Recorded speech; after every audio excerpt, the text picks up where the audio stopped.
What's up guys, and welcome to a brand new video. I know this is going to be extremely unconventional, but I'm going to show you guys a little house tour. This is where I'm currently living for a month. This is where I'll be filming, but I'll explain it in a second. Those are the puppies. They're having their dinner. These are not my dogs. Well, there's one. Okay, and then this is indoors. I'll give like an official house tour, maybe not, but home sweet home. So you're probably wondering, Ashley, what is going on? Like, what are you doing? What is going on with you? We're so confused. We have so many questions, and here are the answers. Here are the receipts. So I know you guys have a lot of questions. I am here to give you the answers, the tea, the receipts, the facts. Here they are. What's up guys? Welcome back to a brand new video. I already know what the comments are gonna look like. I did vlog and I did put up videos last month, to be fair. Those have been taken down now for personal reasons, but you guys, here we are with the content. Okay, we're all self-distancing, I hope. We're all quarantining, so in my head I'm like, what else do I have to do other than give my passengers the tea? Like, this is all we have is time. I'm sitting here like, hey, talking to chickens and monkeys and myself. At this point, am I going crazy? I don't know. So if I am gonna talk, I might as well talk to my passenger. So pulled out the camera, was in a good mood today, and figured I would update you guys. I have a lot to update you on. So first and foremost, I am currently in Barbados filming this. This is the first time I've ever recorded a video, edited a video, and posted it all in the same day. That does not happen because my crazy life, I always have 10,000 things going on in the background, so I don't normally do that. But Corona said, sit down. Mr. Rona said, have a seat.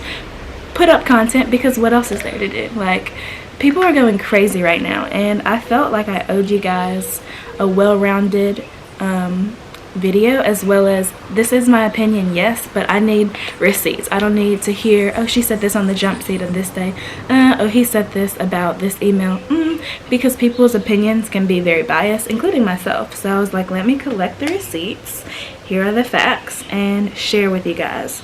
So the very last email that I received from my company, for whatever reason people think that I have quit my job. I don't know why y'all think that, but no, I haven't. I'm just on leave right now. So our company offered different options as far as taking some time off due to the virus, so I put in for it. So this is the last update. This has been update number 24. COVID-19. Earlier today, Congress passed and the President signed the Coronavirus Aid, Relief, and Economic Security, CARES, Act to stabilize our industry during this public health crisis. It's clear that leaders on both sides of the political aisle believe our company and team members play a critical role in helping our communities recover. If you haven't seen already, please watch Doug Parker's video about what the CARES Act means for the team and the company. I'm not going to go into all the details because some of this, I believe, I mean, granted it is public, but I believe only crew members need to hear this, but our domestic flights are operating with a load factor of less than 15%. The small percentage of people taking flights and traveling because they are a small percentage, of people taking flights are traveling because they absolutely need to get somewhere. The customers you're caring for on board our aircraft include medical professionals, military members, government officials, as well as those who need to return home. Now more than ever, the service we provide by our operation is essential. They're reducing the schedule for April by 60% and 80% for May. So then it goes into talking about different leave options we have, updating hand sanitizer, things that we have on the plane, etc. I'm not going to go into all of this because, you know, for my crew members, check your mobile CCI. It's the most recent one that's come out. And mobile CCI for us is like, it's a American thing. I don't know. It's like our emails. So, like you heard, flying is being reduced heavily. Matter of fact, let me make sure I'm on silent. I want to interrupt the vlog. Flying is being reduced heavily.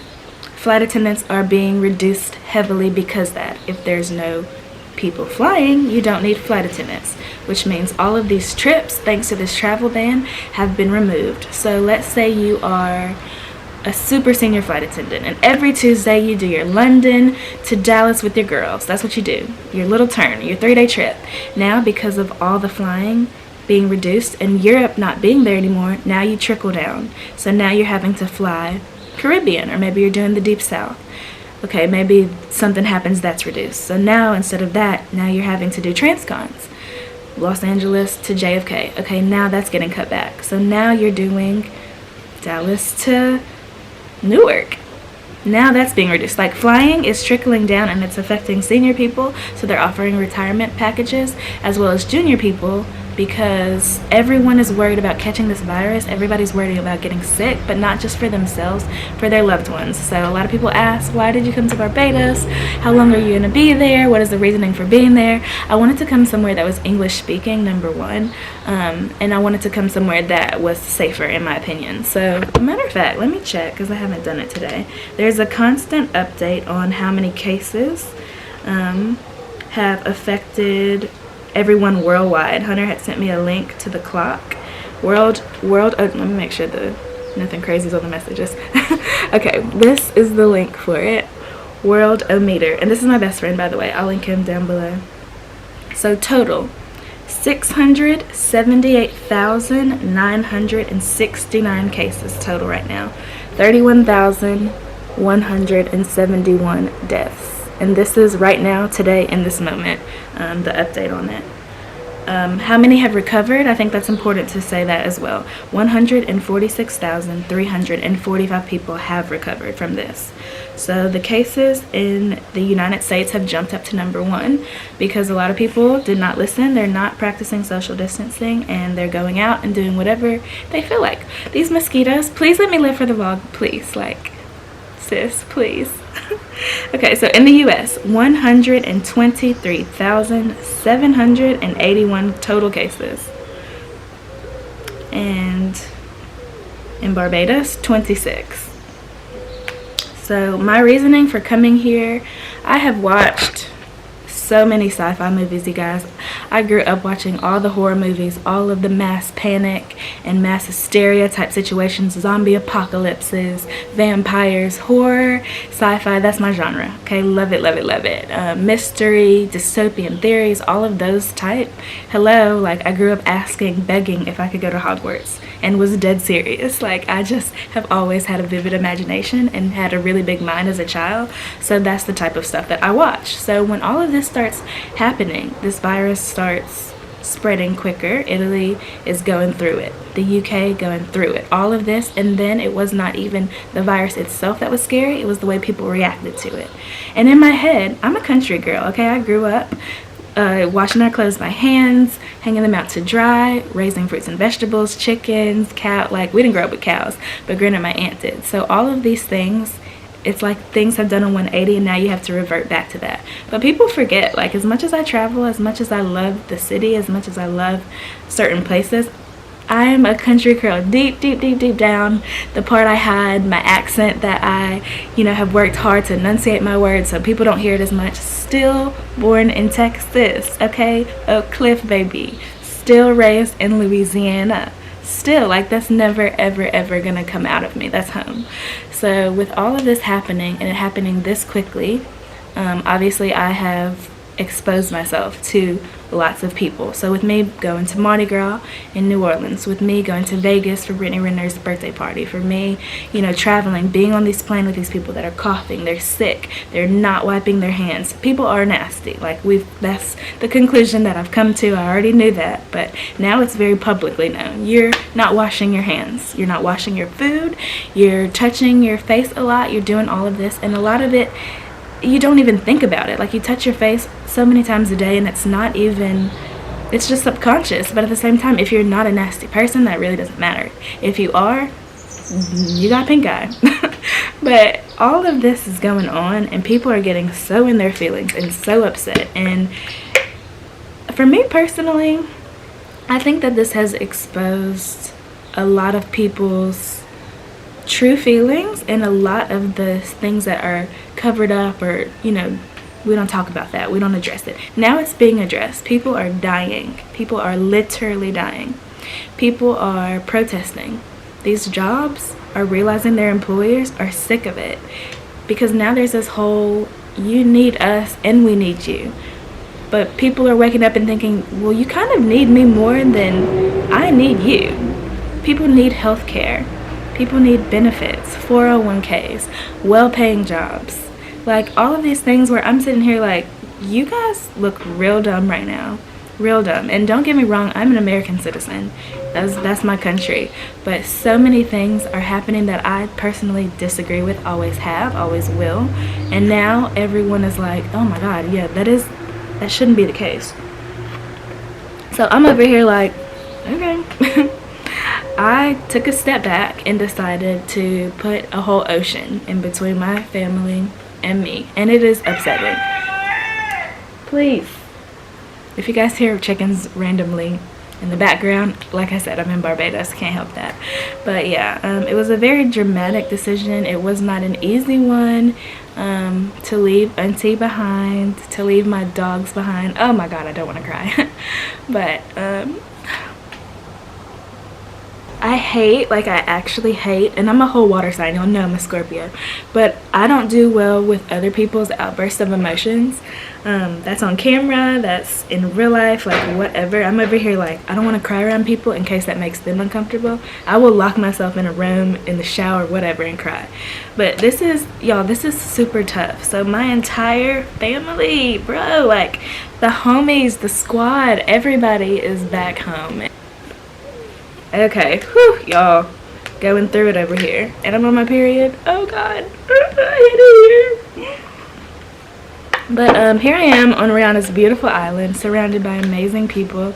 The beach is right there, like the grocery store is a walking distance. Little monkeys come up in the evening time and I've been feeding them. The lady that so graciously opened her home and is here with me has 2 dogs to fill the void a little bit for me. Like, I was lucky and I was fortunate enough to financially and mentally be in a state to where I could distance myself on this really big scale. In my head, I'm not gonna lie, I was kind of hoping that Rihanna would quarantine here so that way I could finesse something and try to be her friend. She's not here, you guys. I'm really upset about that. But anyway, I'm here. So someone asked, or Sashay Baby, I'm gonna try to shout you guys' names out and stuff. Sashay Baby asked, how has life in Barbados been? So far, I've only been here a few weeks, and just being able to actually get some fresh air and be outside and be around some animals and with nature, for me, that is the difference between me going crazy and me being like, okay, a little bit, because there are people that literally cannot leave their houses, and I am a homebody through and through. Being home would have been ideal because we live on 22 acres. Like, I can go outside and distance myself. I can go for a walk, jog, whatever, be around my dogs, whatever. But Auntie has pre-existing conditions, and several of them. So for that reason, I'm not home right now. I do plan on going back home. I'm not living here forever. This is temporary.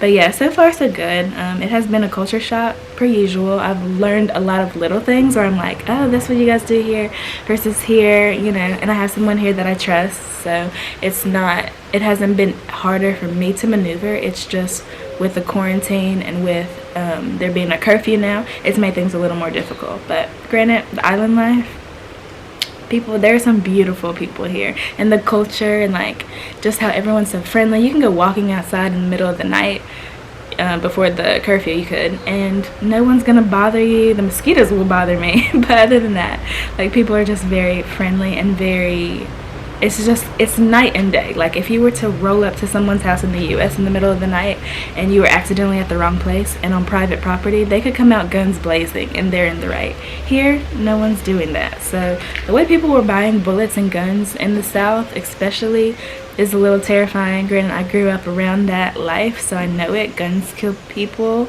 Some people say, I don't agree with that. People kill people. You have to put your finger there and squeeze that trigger. The gun is not just firing off just because. So like I said, with all these movies I've watched, I see where this could possibly be headed, and it was scary. So for that reason, I was out. Someone asked, ultimate_summer, where is one place you want to see? Obviously, as a flight attendant, there's a lot of places I want to see, but with this happening and the way it has made me realize how unbelievably fortunate I am, how I've taken this job for granted to a certain extent.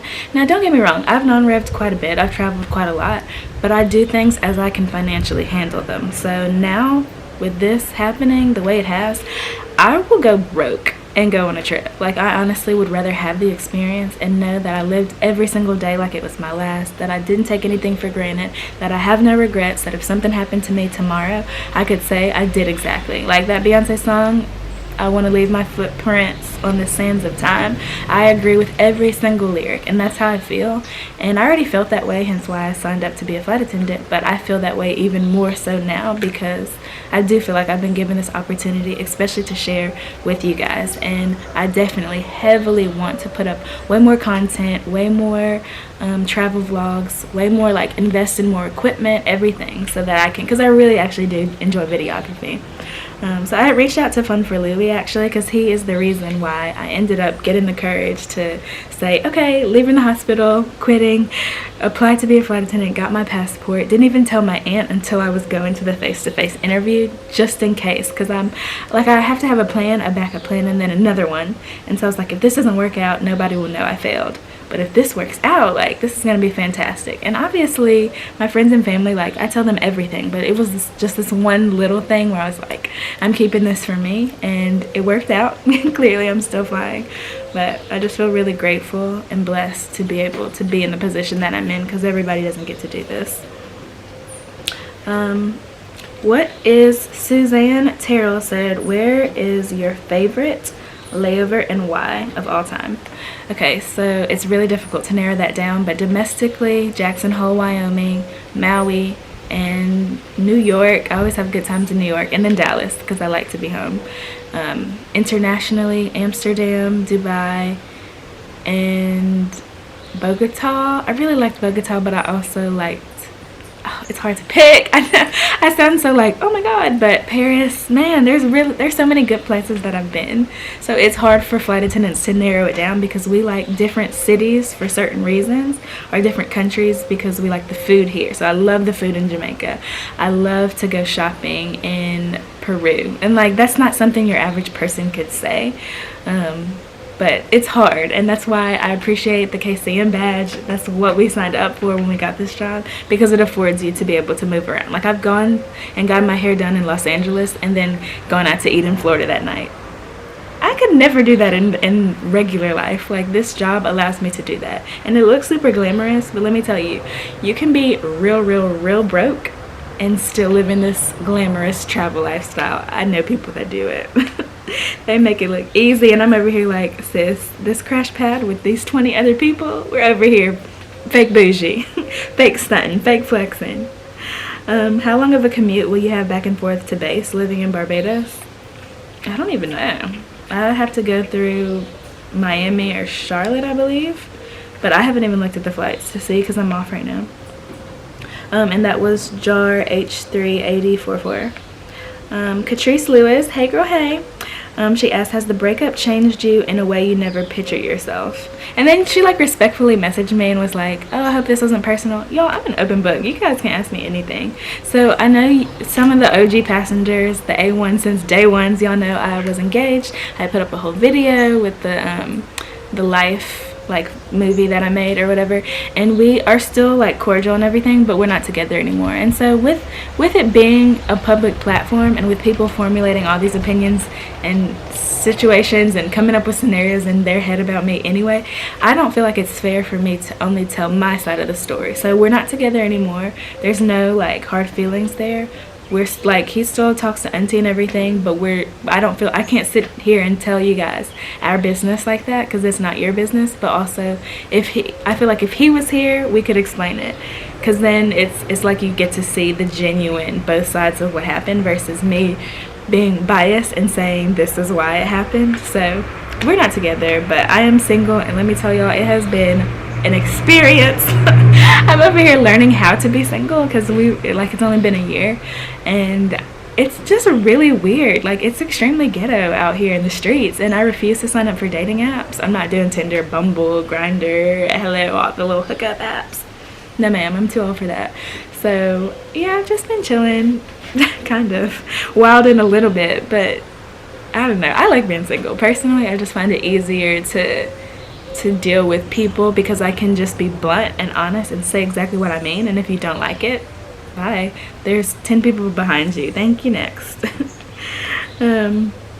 For Flying Marie, have you ever used your flight benefits to go to a concert? Yes, ma'am.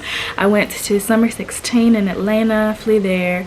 Granted, I was based there at the time too, but I had to fly back for it. On the Run Tour 2 to see Beyonce and Jay in Baltimore. Migos in Washington, D.C. Coachella, or Beachella, obviously, in Indigo, California. And Dallas to see Rihanna, but that was before I was a flight attendant. But yeah, I have flown for concerts before, because that is like, concerts, that's my thing. Like, if you can get me some VIP tickets or finesse something to get me up on the stage close in the action, I'm over here.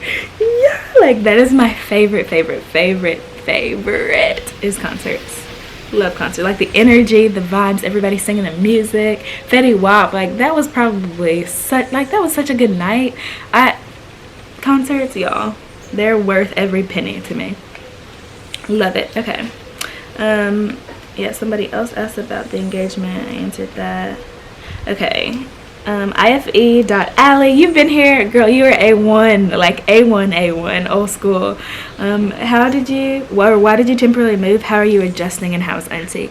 So adjusting to the island life didn't actually take me as long as I thought it would, because I'm in a spot where I kind of have everything I need walking distance, because I don't have a vehicle here.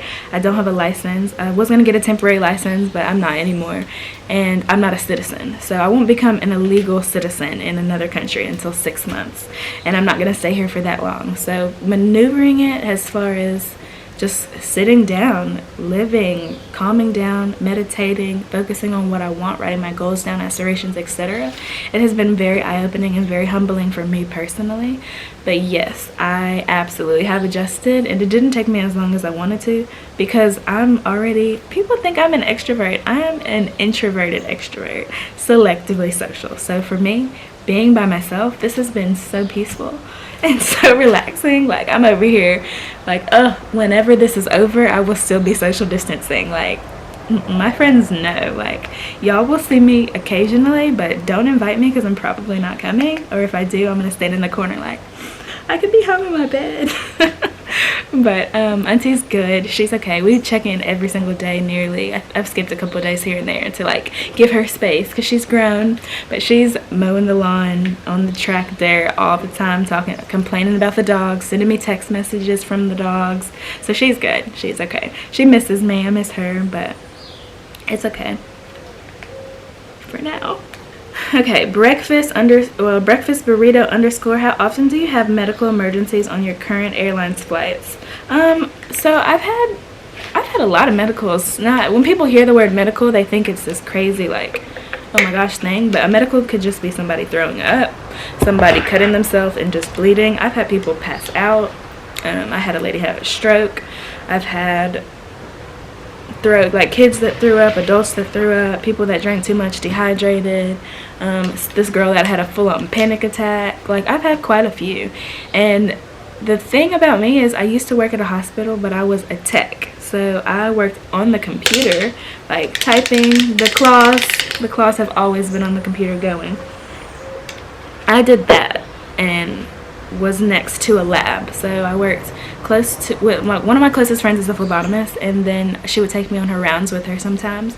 I have friends that are nurses, as well as people that work just in the lab. So when I worked at the hospital, it allowed me to, number one, see how many people work in the medical healthcare, whatever field, at the place that I was at, and really hate their jobs. And it was alarming to me, because I have these doctors that I'm around, that I'm calling, clearing up insurance claims, etc.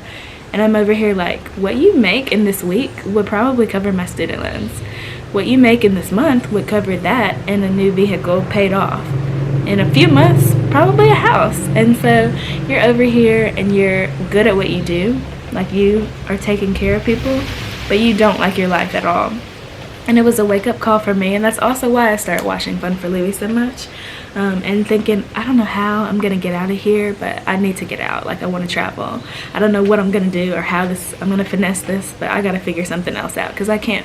Being in a hospital is extremely depressing. I think that is one of the, as far as like energy, just full of bad energy. Obviously it's full of death, it's full of emotional times, people getting bad news, people getting good news, people are born in the hospital, but as well as people passing away. So it just was not the environment for me, so I got out. Yeah, anyway, to bring this full circle, back with the virus thing, you guys, I don't know what's gonna happen, and I think that's what's scaring a lot of people, is from this week to the next week. It's so dramatic and it's so alarming to not know. There's no cure. People are dying. The effects and what you hear and these little clips of videos that you see, it's terrifying, and no one knows, and nobody can understand or predict what's going to happen. And some people are handling it really well, and then you have on the opposite end of the spectrum, people not handling it well at all. People's anxiety, depression going through the roof, okay? The alcohol use, the drug use, the worried about your family, something happening to your family member, and you can't even bury them. You can't even see the body. You don't even know if they tested for it, or if something else happened, a pre-existing condition. People just with allergies that are sneezing and coughing. Now someone's looking at you crazy, and you're over here like, this coronavirus, y'all, it's insane. So for that reason, like, I don't have the answers. I really wish that I did. The only thing that I've heard that I 100% agree with is just do everything to build your immune system already, whether you have it, whether you don't. If you've been able to get tested, if you haven't, wash your hands, okay? Wash your hands, self-distance, quarantine. Do not bring it around people that you love, just in case. Keep your distance from them. Don't go out. The longer people remove, the quicker things could potentially get back to normal. Tea, okay? The tea, not to throw in a whole like whatever, but like, you guys know, if you've been here, you know how much I talk about tea parties, okay? This is a tea party, right? What we're having, I'm giving y'all the tea, but I'm also drinking my tea. Like, anything that can build your immune system, vitamins, fruits, vegetables, things that are not processed, exercising, dancing, like keeping in contact with your loved ones. And that's another thing. People are like, well, why are you so calm about this? Like, you're so far from your family. We talk all the time. I communicate with them. I love them. And I give them their flowers while they're here. It's no, oh, I haven't heard from you. No, you're hearing from me. You got my number. Use it. Like, we're click tight. Those are the homies. That's the gang. So we're good. Don't worry about us. I'm worried about y'all. But at the end of the day, I don't know what's going to happen. I'm going to bring this vlog to a close for now, because y'all know I will sit here and run my mouth and run it. But my battery light is also blinking. So at the end of the day, I'm going to continue to upload more content, updates, you know, maybe try to pick this up and make it a little more light, because things are very negative right now, and I'm just not a negative person. The second something interrupts my energy, my peace, it's getting cut off. That's it. So yeah, you guys, stay safe, stay in. Please leave comments down below. I will be answering comments all day, and like I said, I'm about to literally go edit this right now and post it right now, so I'm kind of excited about that, to just take my mind off this. Netflix recommendations would be amazing right now. Netflix, and also Amazon Prime and Hulu. I have all three of those. So you guys, stay safe, stay in. I love you guys from the bottom of my heart. I do. Y'all keep me young, okay? Y'all keep me going. The comment section and the DMs that are positive, and the people that leave good feedback, y'all are the reason why I do what I do. So thank you so much, and I'll see you guys in the next one. Bye. Virtual, all the virtual kisses, and here's a virtual hug, because we all need it right now. Drink your tea, link in the bio. Had to do the little plug.